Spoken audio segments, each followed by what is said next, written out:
Magandang umaga po, alas 9 pa lang ngayon. Ito pa rin po yung nasasakupan ng General Lacar. Makikita nyo po dito na sa gitna po ito ng kabundukan, puro fogs.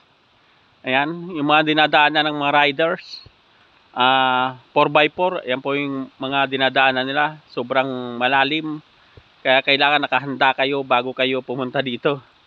Ayan, mga poler nyo dapat nakahanda. Ito, pinagtambayan nila dahil malalim. Baka nasiraan na sila dyan. Ayan. Ito. Virgin Forest pa po ito. Ito po, nasasakupan pa rin ito ng General Lacar. Hindi pa po natin alam kung pababa na tayo sa sitio Pulang Lupa. Dahil kanina pa po tayo naglalakad. Alas 6, alas 5, alas 6, alas 7, alas 8, alas 9. 4 na oras na, 2 oras na lang. Kung maaabot natin yung yung sakayan ng mga habal-habal. Pangalawang araw po natin lakad ngayon. Pangalawang araw. Ayan, pangalawang araw lakad natin ngayon. Dito nagtatambay yung mga 4x4. Dahil kung nasiraan sila, dyan na sila magcamping.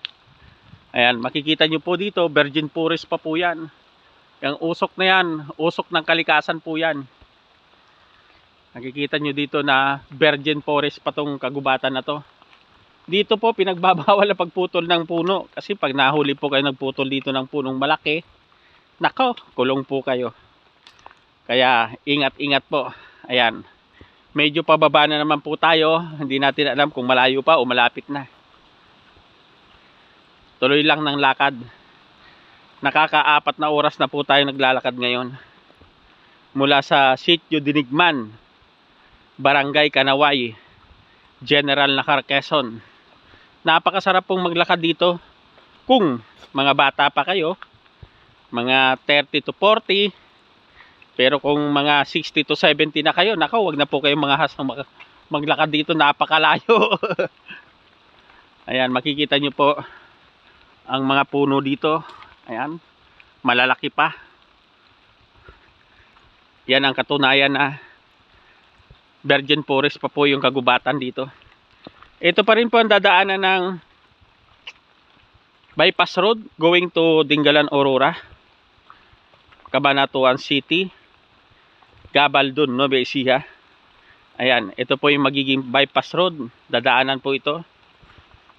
Nilakad na po natin para masorbi natin yung mga magagandang property pwede natin i-alok dyan sa mga investor. Yan, makikita nyo po yung kapatid ko na uuna. Siya po yung kasama-sama natin dahil bata-bata pa, malakas pang maglakad.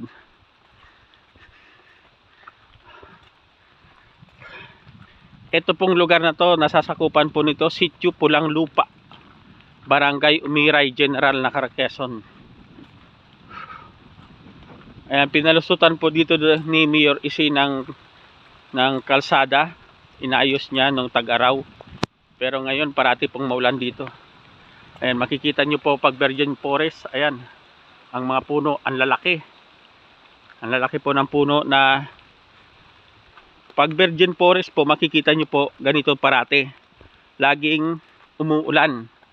Laging mahamog sa area. To, kung mahilig po kayo mag-adventure, siyempre masaya po tayo maglakad. Katulad ngayon, ako kasi po mahilig mag-adventure. Kaya masaya tayo kahit na umuulan, naglalakad tayo. Kahit masakit sa paa, tanggal ang mga taba-taba natin sa katawan, yung pawis, ubos ang pawis, kailangan lagi may dalang tubig. Sitio Pulang Lupa, Barangay Umiray, General Lacar, Quezon. Ayan, mabilis po maglakad ng kapatid natin.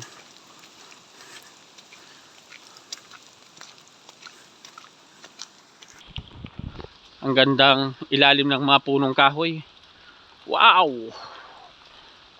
Ganda. Ganda dito. Nagagandaan lang yung mga tao, yung mga mahihilig sa mga forest. Ayan. Ganda. Kaliwat kanan. Bakit may nakalagay dyan? May nakalagay dyan. Caution.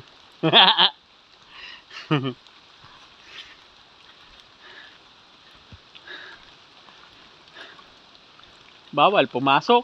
Ano, may bomba. Nilagyan. Baka nakita lang yan nila dyan. Tapos nilagay dyan. Nilagay dyan.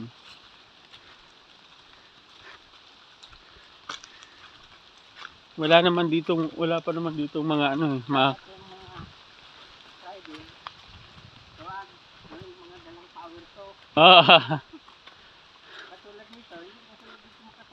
yung ano, yung mga 4x4 babanggayan, kailangan talaga mayroon kang dala. Mayroon yan silang madala.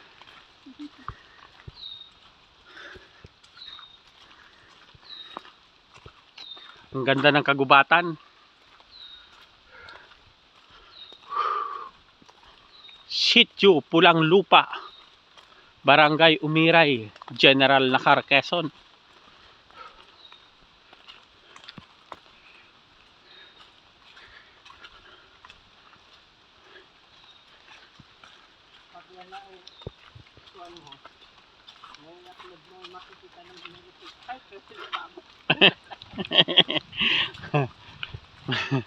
Makikita ng mga apo mo, si Papa yan naglalakad. Si Lolo, nung kabataan niya.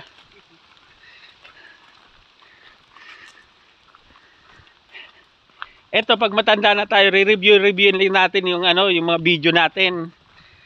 Kung matanda ka na, apo, pwede bang paki-play yung yung upload ko sa YouTube, hanapin mo yung Sitio Pulang Lupa. Aba, apo. Diyan kami naglakad ng todo-todo ng Lolo Elmer.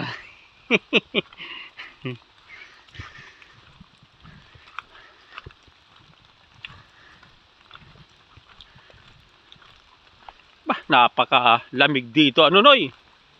Pag pero wala kang magiging uway dito. Bawal naman magkahoy. Ano magiging hanap buhay mo dito?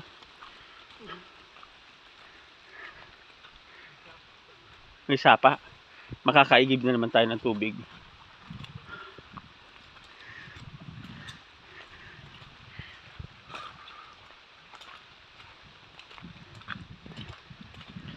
Napakagandang videohan ang mga forest, mga kagubatan, mga malalaking punong katulad niyan. Wow, ganda.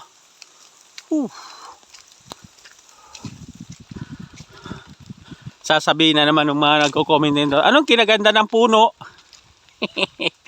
Sasabihin nagko-comment, anong kinaganda ng puno? Ratan.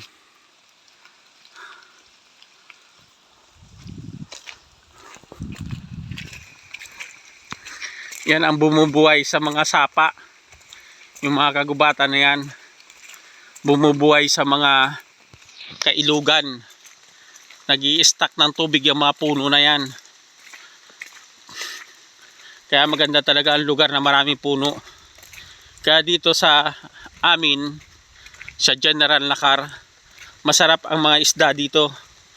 Dahil naghahalo ang alat at tabang. Marami kaming kailugan dito. Kaya yung mga gustong bumili ng property dyan, lagi nyong tawagan ang Super Yayo TV. Mag-inquire, magtanong sa lahat ng mga property dito sa aming bayan ng General Nakar. Marami po tayong hawak dito. Mga investor dyan, please come here in my country, Philippines, General Nakar, Quezon. Ito po yung makikita nyo dito. Beautiful mountain, Sitio Pulang Lupa, Barangay Umiray, General Nakar, Quezon.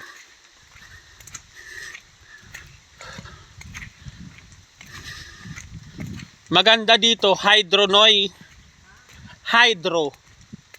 Yung kuryente. Yun nga lang.